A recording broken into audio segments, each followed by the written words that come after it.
What's going on, people, and welcome back to another video. Today I'm going to show you how you can make your 2-track instrumental MP3s that you've downloaded from YouTube to go from this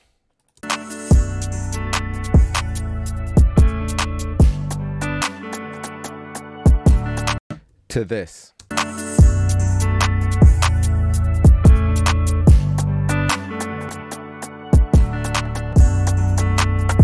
As you can hear, it just sounds so much more full. There's so much depth to it. It's so much more exciting. The bass sounds great. And we achieved this by using 5 simple plugins, and I'm going to go through them now. So first of all, we got the Pro Q2. Now we're using a lot of mid-side processing in this chain. And on a Pro Q2, we're doing the same. So as you can see, I've split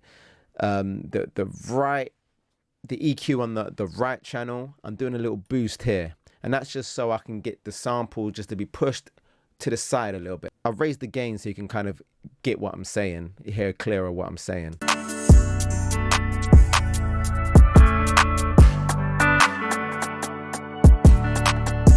So if you've got headphones on, you would have heard that the sample just gets pushed right over to the right. And this is great just to make your track sound a little bit more interesting, and get a little bit more width. We don't want to go too crazy because there are a lot of hi-hats and snares living in that frequency, so we don't want to push all of those to the right as well.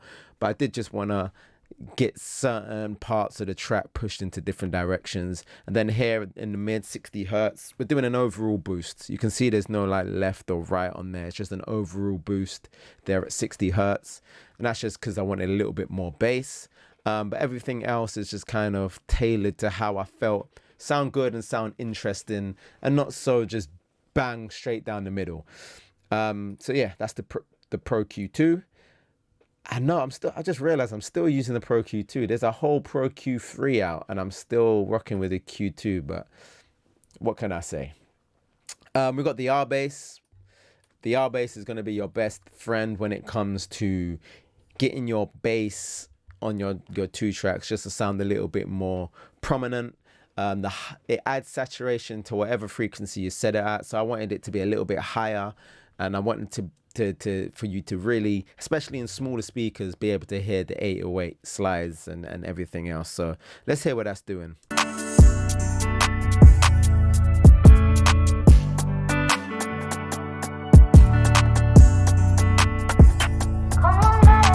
So that just brings out that kick. It brings out your 808s really, really nicely. Then we've got the SPLI. Now with this, we're going to be doing some mid-side processing. We're going to be processing the mids separately to the sides, and that way we can get like a nice, wide, interesting sounding track.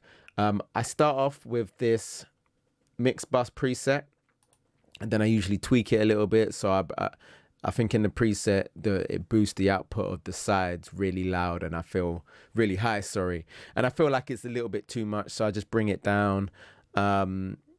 We do a little bit of compression on the mids, a little bit of compression on the sides. I kind of want it moving separately to give everything just kind of like a bit of movement and a bit of depth. But let's hear what that's doing.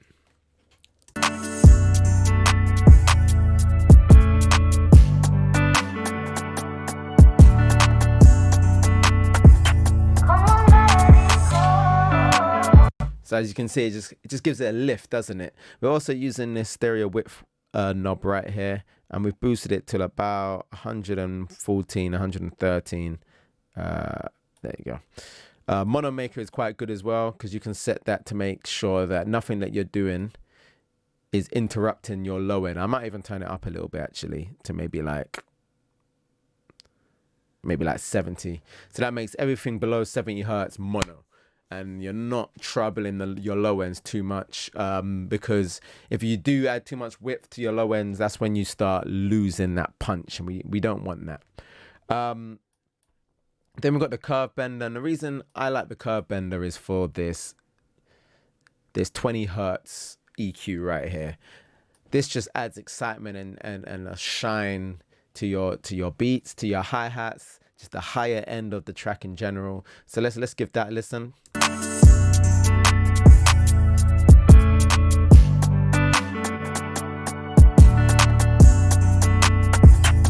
sounds really nice, and it's not too offensive. I really like it. It's a really subtle, well, not subtle, but it's a really clean sounding EQ.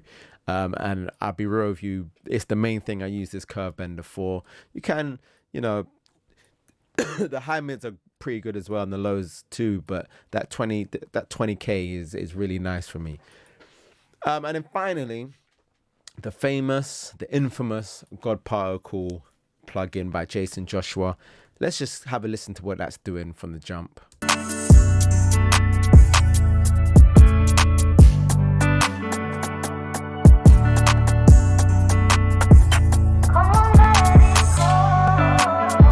So it just glues everything together, uplifts everything, gives us a little more depth than we've already got. And something I really like about this plugin is this little meter here.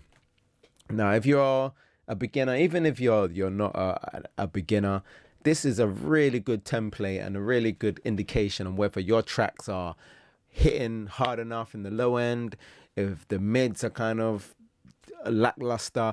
It kind of gives you a visual representation. So sometimes you might get in your car, listen to your mix, and you think, wow, the low end is just non-existent.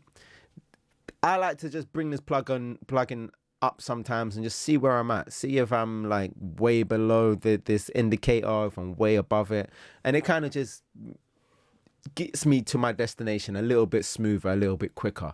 You can see I have boosted the lows here and the mids because it was falling short, and also I quite like these EQs. They're really simple. It's just high, mid, and low. But again, I'm not sure what bands I've not done any tests or anything like that, but it's just a really nice band. It's not too offensive, and overall I think it's a brilliant plugin. But we're going to talk a little bit more about this plugin when I do my mastering video. I'm not sure which one's going to come out first, to be honest, but yeah, let's not go too deep into that.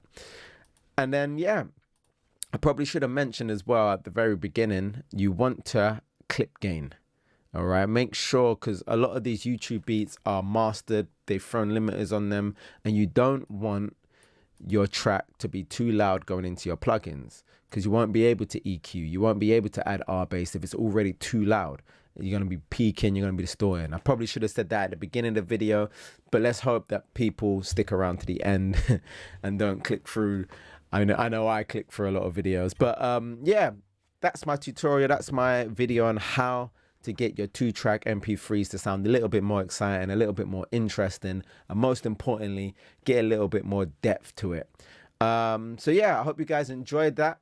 If you did, make sure you hit that like button. If you're not subscribed already, make sure you hit that subscribe button as well. And also ding the bell so you don't miss any of my videos. I'm hearing rumors about the algorithms messing up recently, and I don't want you guys to miss out on all of the videos that I've got in store for you. So I'll see you in the next video. Peace.